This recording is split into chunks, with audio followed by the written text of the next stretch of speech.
Assalamualaikum warahmatullahi wabarakatuh dan salam menuju madani. Tuan-tuan dan puan-puan, ini adalah perkongsian maklumat daripada Pejabat Penerangan Daerah Tawi.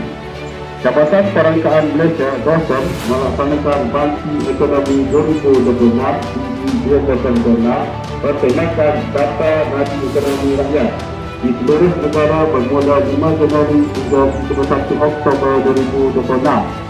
Bangki Ekonomi 2026 ini menjadi sumber utama dalam penghasilan statistik struktur ekonomi negara dengan matlamat untuk memberikan manfaat kepada rakyat dan negara.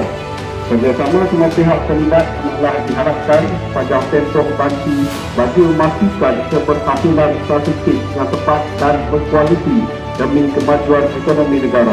Untuk maklumat lanjut, boleh layari www.dosm.co.my atau ikuti perkembangan Bangki Ekonomi 2026 melalui media sosial @Malaysia dan juga Facebook Bangki Ekonomi 2026.